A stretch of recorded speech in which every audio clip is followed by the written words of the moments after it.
I don't know about y'all, but I felt like I was a kid again, like around 6 or 7 years old back in 1988. I might have been younger. I don't remember. But anyway, one of my most happy memories is we used to live next to my grandma, kind of down in the more sketchy area of town and where I grew up. And up the road, my parents would always go for smokes, gas, whatever, from Circle K. And of course, back in the day, Circle K's weren't big like they are now. They were literally like little hole in the wall convenience stores, or at least this one was. I'm sure there are probably bigger ones, but I grew up in a very, very, like, the town was called a village when I was a kid. It didn't start, wasn't called a town until I got older. Anyway, I remember going at night with my dad, and in your mind, you always kind of have those rose tinted glasses, but I remember everything always kind of felt like cigarette, smoky haze and whatnot.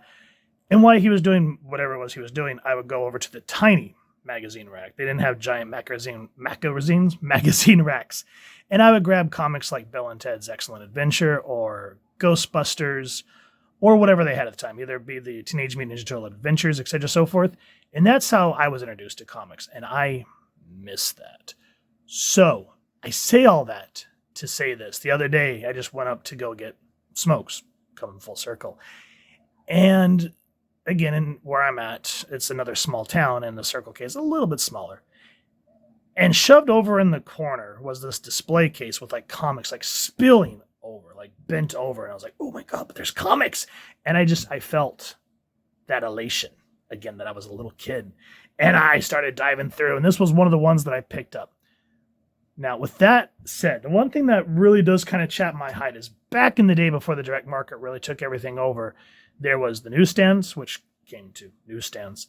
And then as the direct market started coming in, there was the direct market edition. That's why on some of these older comics, when you're searching for them, if you see a comic that looks like this, just the barcode, that is a newsstand. And then if you have an issue that says direct edition, then this came from like Diamond or whoever the direct distributor was. So that's what's the difference between newsstand, direct edition. So anyway, that said, I wish this was an original copy of this issue, but sadly, everything that they're releasing at Circle K right now is reprints, and the back, all of them have this backing. So it's not an original print, which is frustrating because I wish this would have been that. Still, reprint aside, you could read the story, and you're buying comics that are not from the direct market. Yes, it's not supporting your local comic shop, but still, for those of us that were kids back in the day, this was a special moment for me. And I sat there probably for a good 10, 15 minutes flipping through all of them. And I wanted every single one of them. I'm not going to lie, just because of that feeling. But this is Supergirl, Woman of Tomorrow, issue number 1. And the Page Puncher Supergirl that came out from McFarlane, which if you guys have that figure, or if you have a duplicate that you want to get rid of, hit me up because I cannot find it anywhere locally. I've looked at comic shops, I've looked at Walmart, I've looked at Target. I can't find it, and I want it because it's nice. It's better than the gold label version where they completely painted her legs. Ugh. Yuck. Anyway, all right. Beautiful cover. I like this concept of Kara holding this sword, and it just kind of has like this Star Wars Conan the Barbarian feel with all the characters in the background with this red sun. Now we open up, and it sort of opens up like a Ronin story. My father, whose name will I not record here, for I do not wish it learned, did not die a dignified or honorable death. A criminal and a thief and a liar, who at the time identified himself as Krem and claimed the Yellow Hills as a place of origin, stabbed him through with a coppice blade. Krem had come upon our rock farm the day before, requesting shelter in a mill, which he was granted by my kind and godly family. After he woke in the morning, he got into words with my father on the subject of our new king. These words were ended when Krem unsheathed his weapon. My dear father was unarmed.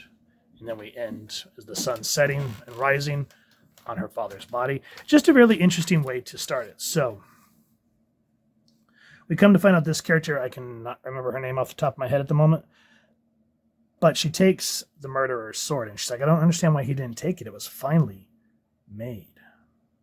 And she says, I meant to ask him, and even had the question on my tongue when Supergirl and I eventually found the filthy man, and he was begging for his life with tears in his eyes.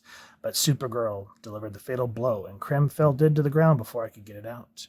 And so it remains a mystery to this day. But I'm getting ahead of myself, as I tend to do, but should not. And I kind of hated that they sort of revealed what's going to happen. I mean, it's a good hook, but at the same time, it's like that should wait as the story unfolds. Don't get too far ahead of yourself. And so we find out this girl, again, I cannot remember her name right at this moment. She takes the death of her father the hardest. Her brothers saying that they're boisterous and they're talking about, yeah, we'll get the king, but she said they're just empty words. But having spent enough of my days watching pigs squabble over their own castles of mud, I knew that was show and what was not. It was a noble sort of bluster, but nonetheless, each of them understood the outcome before a voice had been raised. Krem of the Yellow Hills was likely a king's agent sent here to test us, for even in the plains where the king is loved, there are many doubters. And so essentially she decides to take it upon herself that her brothers won't do, to go get Krem of the Yellow Hills as revenge for her father. So chapter 1, Men, Women, and Dogs. Tom King writer. Yes, I'm going to put the Tom King thing aside. Bilquis Evely doing the art. Mat Lopes doing the colors. Everyone else working on the book. Clayton Cowles letters. And then, of course, everyone else. And so she sets out to find an assassin that would take out Krem for her, because obviously she is not strong enough. And she wants to use the sword as payment because it is very well made. It's Kingsman made. She finds one in a bar. But remember, she's only grown up on her father's rock farm. So she is still ignorant. So she's still thinking that people are like her family, good and well-meaning. However, she goes, you are unintelligently mistaken in presuming an invite to a negotiation when no such offer has been proffered. If you return my sword, I will explain to you the need for the specifics of my proposal and why compromise is entirely unworkable. From your speaking, I see you're well educated for a young one from the plains. But let me give you one additional, rather vital lesson that perhaps your teachers have not yet covered. Please listen close. Whack! And it's a needed scene because she needs to realize that outside your door, the world's not nice. That there's not the safe barriers that your family places around you. But because of happenstance, there tends to be a woman. And she grabs the sword. She goes, wait, stop. By Krem! Have I been uninformed? Is today the festival of impertinent females? Remove your hand or I shall remove your fingers. What? No, just stop for a second. This is sort of where I kind of, take offense with this series, because I've never seen Kara get drunk. She goes, oh, don't mind me. Don't be mad now. I'm 21. I'm officially 21, which means it's okay. That's the truth and the justice in the American way. You've had your warning. No, don't do that. That's stupid. It's just because we never see Kara act like that. At least the action is good, though, because she smashes into the dude's face, and the splash page is beautiful. However, the girl, which I cannot remember her name still, she asks Ruthye Marye Knoll. She asks to hire Kara to assassinate the dude. I'm sorry, not enough coffee off the top of my head. But anyway, Kara gives her this longing, like thinking about it, and then all of a sudden, please take your time. I can wait. And that's where a lot of these modern comics get boring for me, is back in the day, things felt operatic, cinematic. Yeah, don't get me wrong. There were comics that had jokes. She-Hulk was a really good example of like fourth wall breaking. Same thing with Power Man and Iron Fist towards like the 70s and 80s. But the characters felt like the characters. It wasn't these little jokes or like, oh, I see that you wear your underwear on the outside. The meta humor is where it gets boring, because once we get kind of past this sort of hee-hee and we get back into the tell, it gets a lot more interesting, because Kara's like, no, I just came here to drink and just not think about all the responsibilities I got to get back to. Had I let her go, our lives would have gone on separate and unique paths with little consideration for the other. Supergirl would undoubtedly have returned to her adventures, protecting those in need, as she lived up to her own self-earned values. And I would have continued in my hunt for the damnable Krem of the Yellow Hills, eventually confronting him face to face, where based upon my later experiences, I do wager I would have taken my life and danced with great mirth over my fallen body, had I let her go, which I did not.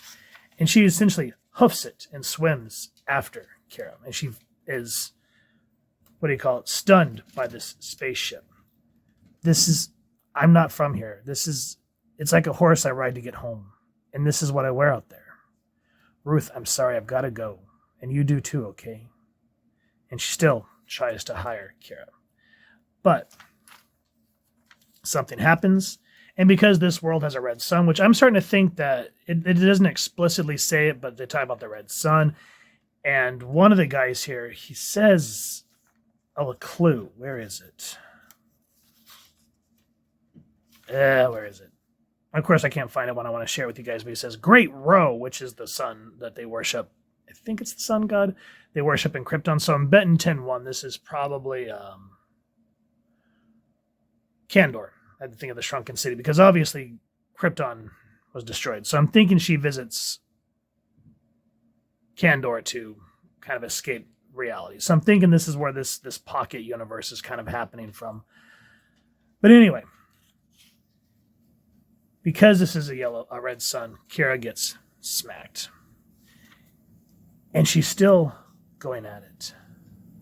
The poor dog just followed his base instincts like we all do at times of unexpected strife. He didn't figure he was under a red sun. He was just trying to bite a bad man. He had no idea that the arrow would do him any harm. And of course, poor Krypto is the one that gets hurt.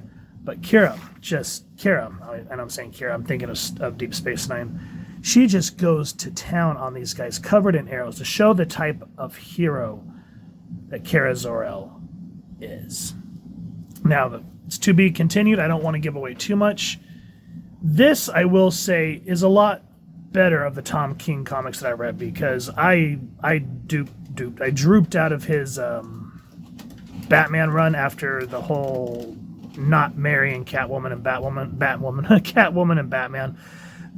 And then it was just pure depression, just like the latter half of his Mr. Miracle. I wanted it to be great, but then it just got too, I don't know, emo, I guess is the best way to put it.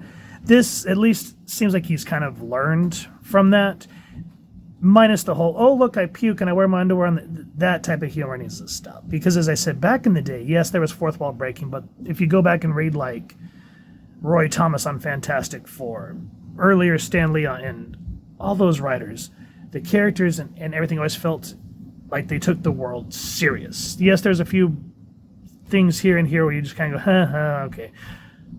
And I just miss that with these modern comic books. I miss the craft of just this depth. And I could see it here, but it's just like, oh, we need to throw some jokes. No, you didn't. You could have just kept on Ruth's mission. And it just, like here, beautiful. The way that she takes down this guy that thinks, he has that macho, whatchamacallit, but then, she's talking about you can stay here. This is kind of what I have for you right now. And then all of a sudden we're thinking we're going to get something poignant. Yeah. Artwork's nice. Story's good. I will give it that. And if I ever come across issue 2, I'll probably read it. But let's just hope that it's not Tom King eyes where it starts out good and then it just kind of gets silly or too depressing. What do you guys think? If you've enjoyed what you've seen, please first and foremost support your local comic shop or wherever there's going to get you action figures and comics and grab this series. If you've enjoyed this review, really would appreciate if you take a moment to like, share, and subscribe. Helps the channel more than you could possibly know. And if you don't mind hitting that fancy little Krypton bell next subscribe, that way I get to upload content, you guys get notified, come to the channel, and I love talking with you and hearing your thoughts and feedback down in the comments or the socials, which I'll make sure that the links down in the description. So with all that said, hope you all continue to have an absolutely amazing day reading, and happy hunting, everyone.